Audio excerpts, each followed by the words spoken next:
Donc tout d'abord, je voudrais vous remercier de m'avoir invité pour partager avec vous, ce retour d'expérience en ce qui concerne donc l'excellence opérationnelle que j'ai pu donc découvrir et que j'ai mis en place à l'aéroport de Bruxelles National dans mes équipes.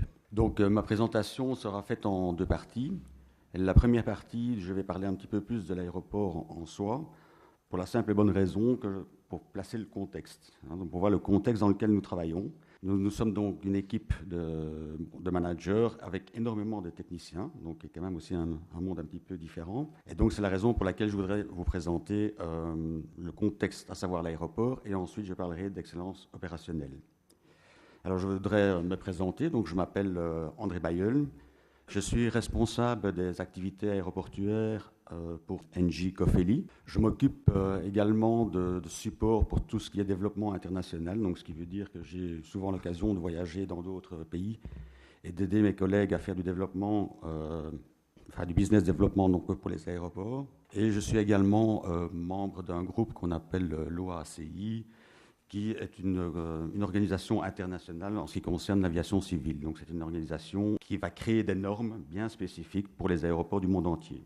Donc en ce qui concerne l'aéroport de Bruxelles National, donc vous pouvez voir, c'est déjà une superficie assez importante, donc, puisqu'il y a 1245 hectares de terrain. Donc ça vous donne déjà une idée de la grandeur du site. Bon, je ne vais pas rentrer trop dans le détail, il y a 3 pistes principales, 2 parallèles donc, qui sont mis dans la direction de l'ouest, pour des raisons bien spécifiques, puisque les vents dominants à Bruxelles sont de l'ouest. C'est également, aujourd'hui, 23,5 millions de passagers, c'est 490 000 tonnes de fret. Il y a plus de 20 000 collaborateurs qui travaillent sur l'aéroport. Nous sommes à 250 000 mouvements d'avions, ce qui est quand même pas mal. Nous traitons 60 000 bagages par jour. Et donc, vous voyez, j'ai mis en bas à gauche, donc on a plus ou moins 400 000 mètres carrés d'infrastructure pour les passagers. Je présente ici les activités du groupe NJ sur l'aéroport même, puisqu'il n'y a pas que NJ Cofeli, mais il y a également la société NJ Fabricom aujourd'hui qu'on appelle, il y a Fabricom, NJ Fabricom, et la société Axima qui fait également partie du groupe NJ. Donc, en ce qui concerne NJ Cofeli, donc la société pour laquelle je travaille, donc, nous avons des contrats d'opération et de maintenance, plus des contrats, de tout ce qui est travaux supplémentaires, et nous avons un chiffre d'affaires aujourd'hui qui tourne plus ou moins aux alentours de 27 millions d'euros, donc ce qui est déjà important. Nous avons également, un contrat en ce qui concerne l'IT, donc nous avons un contrat de 250 000 euros qui correspond à, c'est un software que nous maintenons dans le cadre du système de tribagage de l'aéroport. Nous sommes présents sur l'aéroport depuis 1989 et donc notre contrat se termine en avril 2017. Alors vous voyez que j'ai changé la date et donc tout à l'heure on avait expliqué que nous avons connu les attentats de Bruxelles et donc suite aux attentats, en fait, nous avons une discussion avec le client qui nous a donc octroyé une année supplémentaire du fait qu'il ne savait pas s'occuper de tout ce qui était retendering des contrats. Nous sommes aujourd'hui sur le site à plus ou moins 200 personnes, et donc c'est ces personnes-là avec qui j'ai travaillé énormément pour arriver à l'excellence opérationnelle. Donc que faisons-nous à l'aéroport de Bruxelles National ? Donc nous avons des contrats, comme j'ai dit tout à l'heure, de maintenance et d'opération sur pratiquement toutes les techniques qui existent dans un bâtiment. Donc à savoir les systèmes d'HVAC pour tout l'aéroport, le système de chauffage, tout ce qui est électricité haute tension et basse tension, les sanitaires, etc., etc. Donc, comme vous voyez, nous avons un très gros contrat dans les techniques, connues dans les bâtiments. Mais également, mais ça c'est un petit peu plus spécifique, nous avons des contrats en ce qui concerne les techniques aéroportuaires. Donc, ce sont des techniques beaucoup plus spécifiques qu'on ne trouve que dans les aéroports. Donc, à savoir, donc, vous voyez les passerelles d'embarquement, vous voyez les systèmes de tribagage. Nous maintenons également tout ce qui est machine au rayon X, tout ce qui est système, de système de préconditionnement d'air pour les avions, les systèmes de 400 Hz pour les avions. Donc le 400 Hz, c'est l'électricité qu'on fournit à l'avion, etc., etc. Donc vous voyez que ce sont des contrats très importants. Alors j'ai fait un slide aussi en ce qui concerne l'activité au niveau mondial. Donc au niveau du groupe, nous sommes donc actifs, je précise, dans les services. Depuis 1988, nous sommes plus ou moins 700 personnes qui travaillons dans les services au niveau mondial. On a un chiffre d'affaires de plus de 200 millions. Et comme vous pouvez le voir, nous avons quand même de très bonnes références, à savoir notamment Paris CDG, Orly, Bruxelles, Montréal. Donc nous sommes un petit peu partout dans le monde et aujourd'hui nous avons la chance donc de maintenir 38 aéroports. Alors avant de venir à l'excellence opérationnelle, je voudrais vous informer que, un petit peu comme madame, j'étais au départ très réticent. Pourquoi? Parce qu'en tant que manager, on n'aime pas trop changer son organisation. De surcroît, je veux dire, j'ai une unité opérationnelle qui fonctionne extrêmement bien, qui est rentable, et donc je ne voyais aucune nécessité dans un premier temps d'appliquer cette fameuse excellence opérationnelle. Néanmoins, je voulais faire quelque chose dans un but bien précis, c'était la reconduction de tous nos contrats. Vous avez vu le chiffre d'affaires, il est très important pour la société. Il y a d'autres sociétés du groupe qui travaillent, je veux dire, sur l'aéroport. Et aujourd'hui, nous faisons des synergies avec ces sociétés. Donc, ce qui veut dire que si demain nous devons disparaître, ils auront des soucis également. Donc, j'en ai discuté avec la direction générale, comme quoi il fallait faire quelque chose de nouveau. Et donc, ils se sont renseignés auprès du groupe et j'ai eu la chance, je veux dire, de rencontrer par la suite Rémi, qui est venu nous faire une présentation.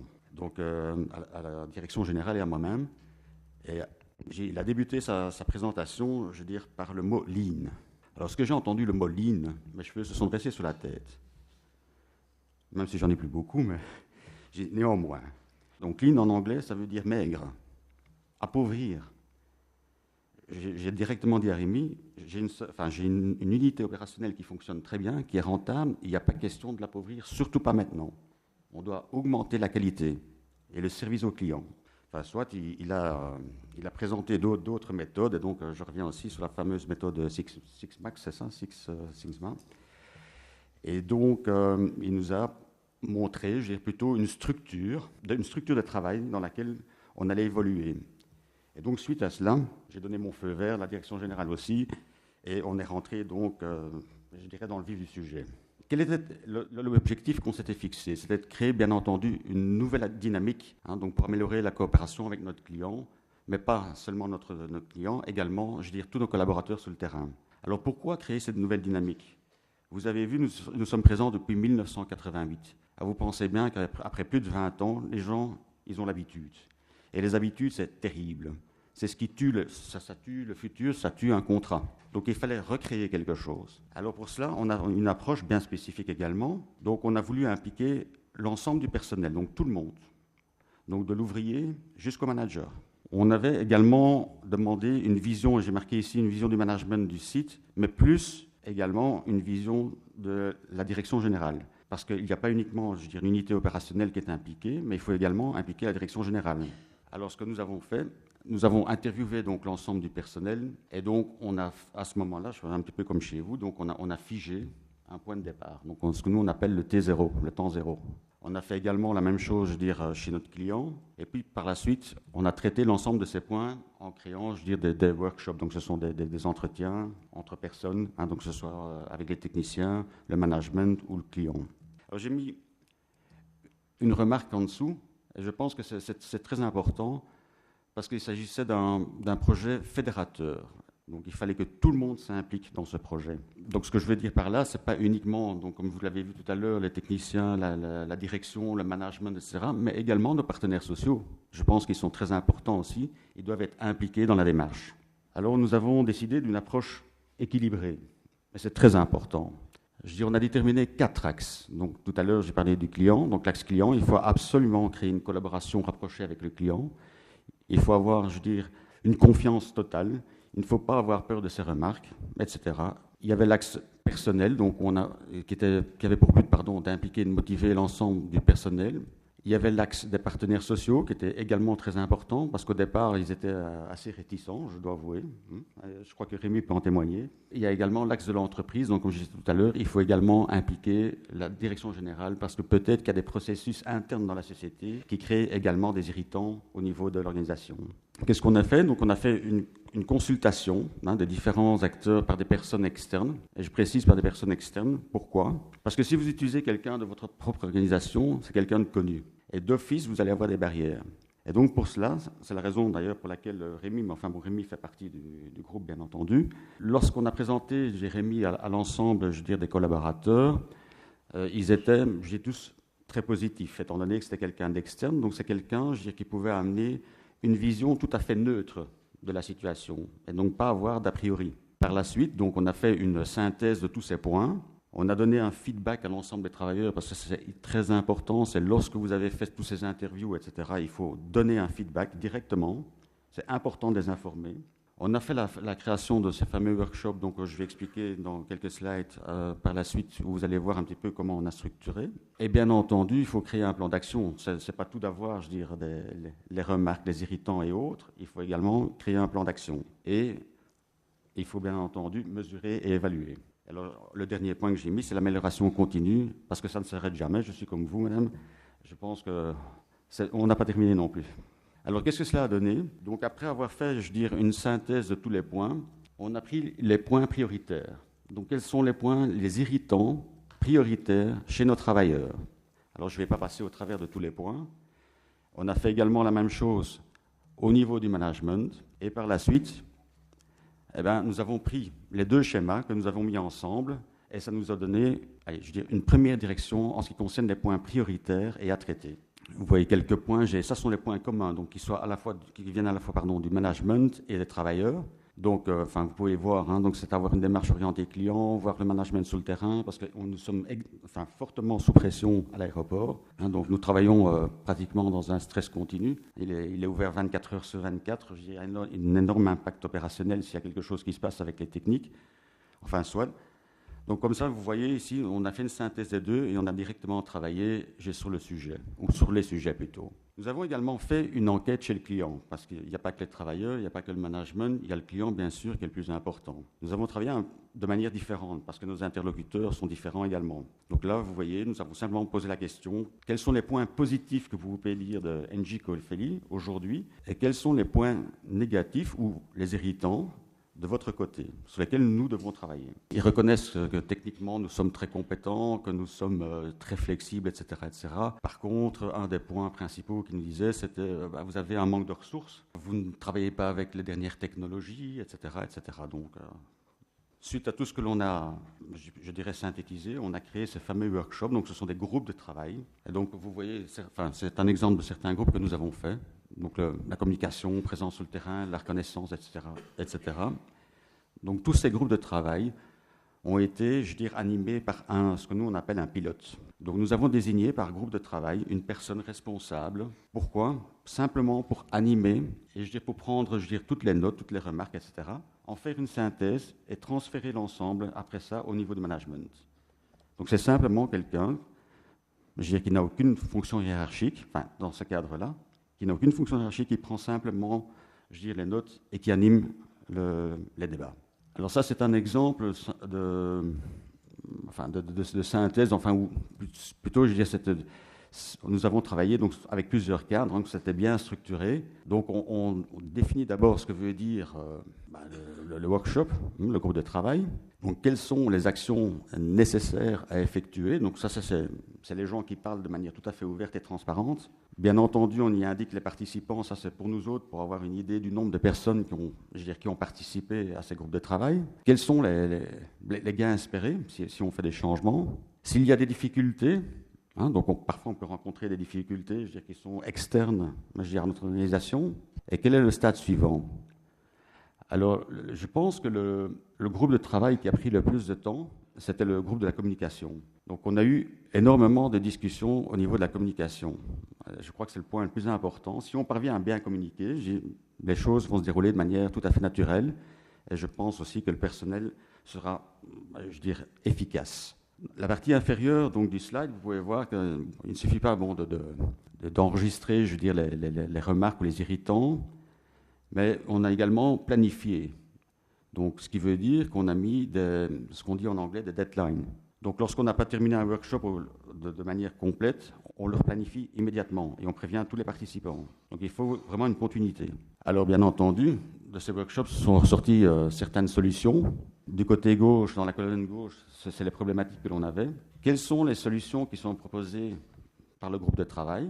Donc, n'oublions pas que ce sont les travailleurs eux-mêmes qui font les propositions. Si tout le monde est d'accord avec cette solution, alors qui doit mettre cette solution en œuvre? C'est aussi important. Et de nouveau, cette fameuse deadline. Par la suite, on va évaluer, est-ce que cette solution a été bénéfique, oui ou non? Si oui, on a terminé le travail. Si pas, on replanifie quelque chose et on essaie de trouver une autre solution.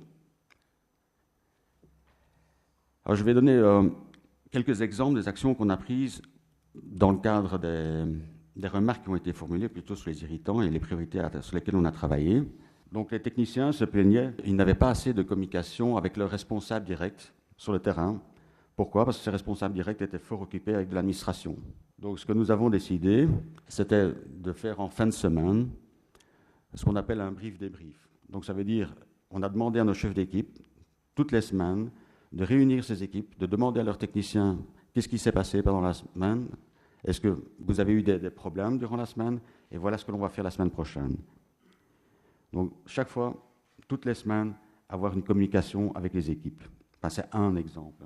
Il y en a d'autres, par exemple, la présence sur le terrain. Il y a aussi énormément de techniciens qui ont réclamé en disant on ne voit jamais le management sur le terrain. Donc vous êtes dans votre tour d'argent. Hein, nous, on est en train de suer. Et donc, on ne sait jamais communiquer avec vous. Et donc, ce que nous avons fait, nous avons décidé de mettre aujourd'hui, donc si on parle de techniques bien spécifiques, de mettre les responsables vraiment à côté des ateliers des techniciens. Donc, aujourd'hui, il y a une communication qui se fait de manière naturelle. Ça, c'était par exemple les solutions que nous avons données dans le cadre des remarques de notre client. Ce que nous avons fait, effectivement, nous étions en manque de personnel car aujourd'hui, il est extrêmement difficile de trouver des techniciens compétents, en tout cas en Belgique. Pourquoi ? Parce que les écoles ne forment plus de métiers, enfin les métiers techniques. Donc c'est extrêmement difficile de trouver des techniciens. Donc ce qui veut dire qu'aujourd'hui, c'est nous autres qui devons les former. Nous devons simplement prendre des gens qui ont une base technique et ensuite les former nous-mêmes. Mais enfin, néanmoins, nous avons donc augmenté notre staff de 15 personnes. J'ai également modifié, l'organisation. Et je dois avouer que ça a été un petit peu difficile parce qu'il y a des décisions qui sont à prendre. Donc, dans mon encadrement, j'ai dû me séparer de 3 personnes. Donc, comme j'ai dit tout à l'heure, on n'était pas dans un but de faire des économies. Et donc, j'ai finalement remplacé ces 3 personnes. Et aujourd'hui, je dois avouer que ça a été une bonne chose. Ce sont des personnes que je connaissais depuis longtemps.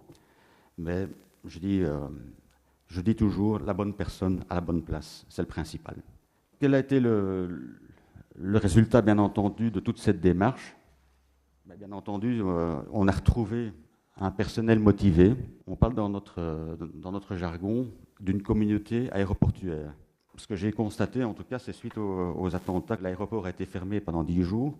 L'ensemble de mes travailleurs, l'ensemble, ils m'ont téléphoné, ils m'ont envoyé des messages, ils m'ont tous dit du premier jusqu'au dernier, « Monsieur Bailleul, si vous avez besoin de nous, que ce soit de jour ou de nuit, nous viendrons. » Ce que j'ai trouvé formidable. Donc, le résultat de la démarche de l'excellence opérationnelle, c'est une énorme motivation du personnel. Le résultat est évidemment, comme j'ai expliqué tout à l'heure, j'ai changé l'organisation. Donc, il y a une nouvelle organisation que j'ai mise en place. Une organisation, elle ne peut pas rester figée. Pourquoi ? Le monde bouge, le client bouge. Il faut pouvoir s'adapter. Et donc, il faut modifier absolument son organisation. Il faut être flexible. Un autre résultat, c'est que j'ai été revoir le client par la suite. Donc, je lui ai présenté les solutions, etc. On a mis tout ça en place. Et j'ai été le revoir, je lui ai demandé, est-ce que vous êtes satisfait des solutions que nous avons mises en place ? Je dois avouer qu'il a été très satisfait. Et il a même envoyé un courrier, à ma direction générale, pour dire qu'effectivement, qu'il avait remarqué le changement d'organisation et bien entendu une augmentation de l'efficacité. Maintenant, quelles sont les conclusions, et je dirais plus, qu'est-ce que j'en ai retiré personnellement ? C'est qu'on peut entreprendre des démarches bottom-up sans perdre de pouvoir managérial. Il ne faut pas avoir peur d'aller sur le terrain, il ne faut pas avoir peur d'aller demander qu'est-ce qui ne va pas. Ce n'est pas pour ça que vous allez perdre de la crédibilité vis-à-vis de votre personnel. Il ne faut pas hésiter non plus un instant à remettre en question votre structure opérationnelle. Il faut la modifier, il faut qu'elle bouge. Alors, ce que j'ai remarqué également, c'est qu'il faut prendre des décisions, mais il faut toujours prendre, c'est logique, vous allez me dire, mais prendre les bonnes décisions. Alors, je suis un opérationnel, mais mon point de vue, c'est qu'il ne faut pas prendre uniquement des décisions opérationnelles, mais également des décisions stratégiques. Il ne faut pas penser à aujourd'hui, mais il faut déjà penser à demain. Et la dernière phrase, c'est celle que je préfère, c'est que l'être humain reste au centre de l'entreprise. Merci à tous.